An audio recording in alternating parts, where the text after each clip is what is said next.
Before we bring them out here, let's get straight. We're going to bring out Mr. McNabb first. We've had a kind of a preliminary discussion back in my chambers on Wednesday morning about this. I'm going to direct both the state and Mr. Carter. The court was sentenced on malice murder. By law, counts 2 and 3 of felony murder are vacated. Murder in the second degree would merge. I've been told that the aggravated battery merges also. That cruelty to the children in the first and the second degree are all about the blunt force trauma. So each of those merges into count 1. And finally, count 8, concealing the death of another, you have to be sentenced on that too.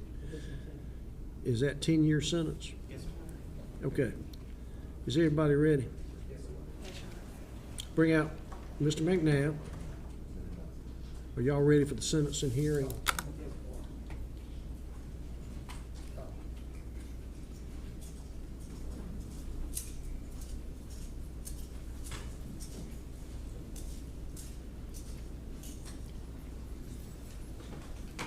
You may be seated, Mr. McNabb. Let's turn to the sentencing hearing. And does the state have anything it wishes to offer in the way of aggravation? Yes, Your Honor.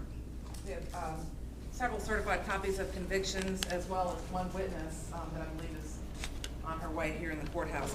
The first would be State's Exhibit number 137, which is a certified adjudication order from juvenile court, case number 107-01J-0625 and 107-01J-0611. That is for disorderly conduct, where the defendant was adjudicated delinquent for that offense as a juvenile in June of 2001. State's Exhibit number 138 is also an adjudication order for case number 1007-00J-1281 and 1354, where the defendant was adjudicated delinquent for simple battery as a juvenile in January of 2001. Also case number 10799J702. This is State's Exhibit 139, which is an adjudication order from juvenile court for simple battery from November of 1999.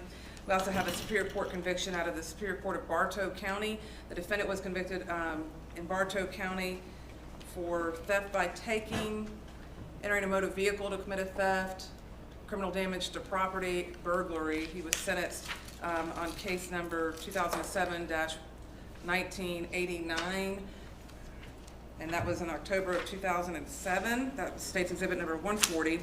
State's Exhibit number 141 is a criminal conviction for the Superior Court of Newton County, case number 2013 CR 1263-5. The defendant was convicted of theft by shoplifting and giving false information to a police officer. He was adjudicated guilty or sentenced on this particular case in the October term of 2013, and that's again State's number 141.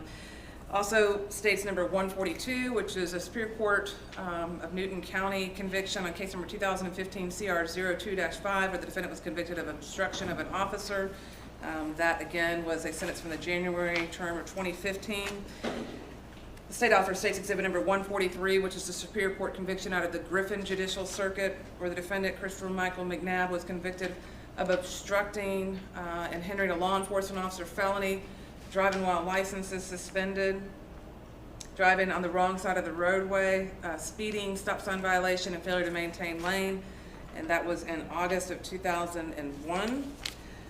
The state offers Exhibit number 144, which is a conviction out of Coweta County on case number 2013-0190.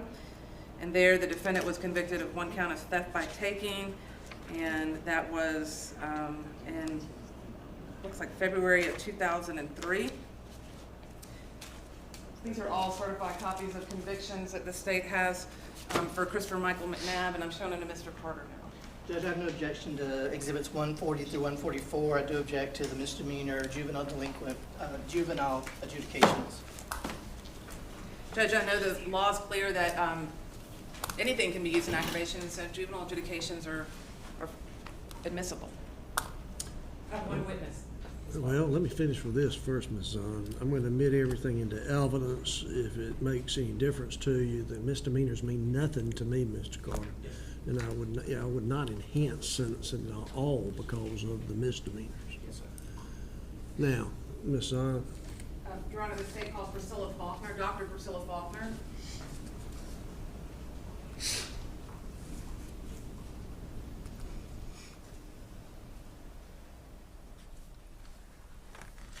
Could you raise your right hand, please?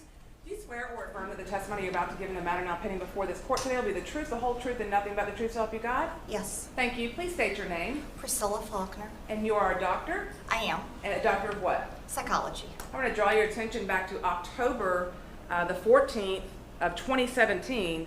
Did you have the occasion to go to the Newton County Detention Center to have contact with Christopher Michael McNabb? I did. What was the nature of that contact? Your Honor, I'm going to object because the notice of this aggravation was only provided to me last night. and why is that a concern? Because it should have been provided prior to trial, and it was only provided last night. Ms. Zahn? Well, Judge, I learned of it yesterday, and I reached out to Dr. Faulkner and spoke with her to confirm the veracity of this. I let Mr. Carter know last night, and Mr. Carter notified me this morning that he was already aware of this. So he's known about this, and there's no prejudice or harm because he's known. Is that correct, Mr. Carter? I was aware of the situation. I was not aware that it was intended to be used as aggravation. I'm going to allow the testimony. Okay. What was the nature of your contact with Mr. McNabb? I was evaluating him at the request of Newton DFACS. And did you have the occasion to be working on your computer down there at the jail while you were talking to him? I did. And at some point in time, did Mr. McNabb tell you to look up? He did. And when you looked, where was he at in relation to you? He was probably an inch or two away from the glass, right in front of my face. So were you separated by glass? We were separated by glass. And what did you see when he asked you to look? He was wearing a turtle suit, which is something that prisoners are wearing when they're on suicide risk. And he wasn't wearing clothing under that, and he had pulled up the turtle suit and taken out his penis and was masturbating. And did he masturbate to completion in your presence? He did. Thank you. Those are all the questions that I have. Carter? No question, Judge. I got a question. Can I address the court, please? I just got one thing I want to say, and that's it. Excuse you, Commissioner. I'd like to say it in front of her since she's the one accusing me. I'm willing to allow you to talk when your time comes. And your time, you can say anything you want to. Is there any further evidence in offering of aggravation? No, Judge. Mr. Carter, do you have any evidence to offer in the way of mitigation? I believe Mr. McNabb would like to address the court. Okay, you may do so. You may stand up and address the court. I'd just like the court to know, as well as everybody at home, since this is being broadcasted for whatever reasons, that I did have on a turtle suit, and it velcros, and it wasn't on properly, and it didn't fit properly, and the velcros were not on good because they don't stick, because they've been used for so many years by so many different people, and I was not masturbating at all in front of her, period. The thing fell off when I stood up, and that was it. There was none of that. And I would have liked to have told her that, since she was the one making the accusation. Since I'm pretty sure by the law states that I have a right to confront my witnesses who accuse me of doing wrong. So I felt like I wanted to say it in front of her, since she was the one up here slandering me.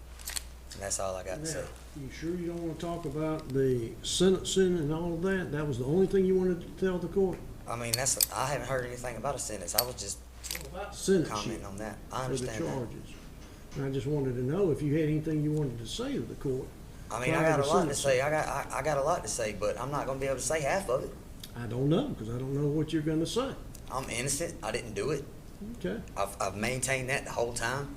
I feel like there was things that were allowed to be said that should have never been allowed to have been said, that didn't have nothing whatsoever to do with the case and what was being said. Just because somebody has domestic abuse issues with their spouse doesn't mean that they would put their hands on their kids, which has also been pretty much proved that I've never touched my kids in any harmful manner whatsoever. I've never harmed my kids.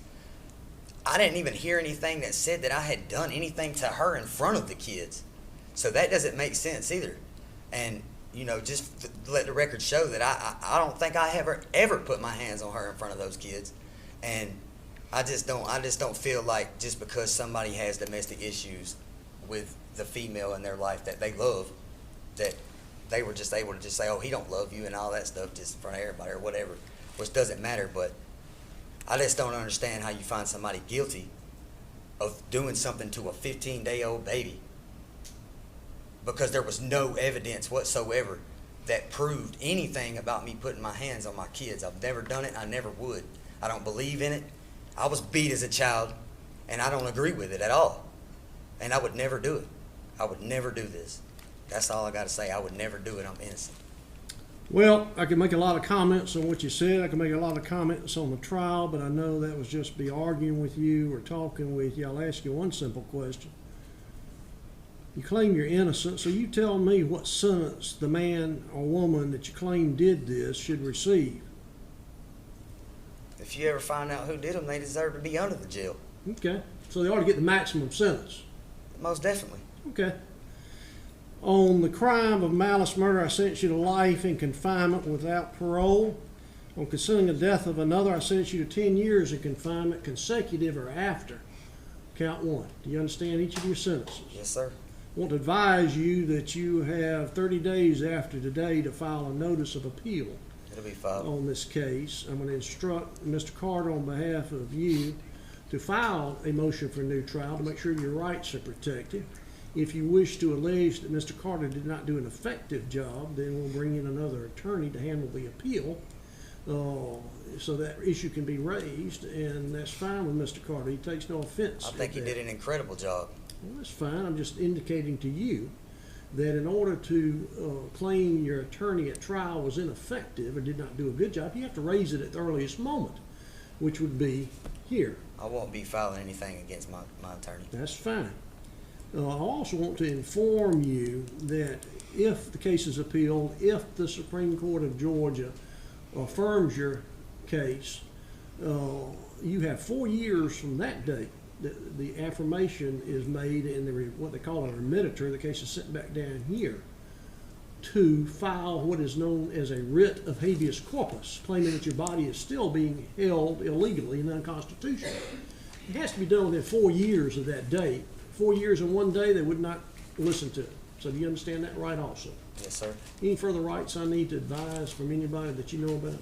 No, sir. Okay, take Mr. McNabb on back.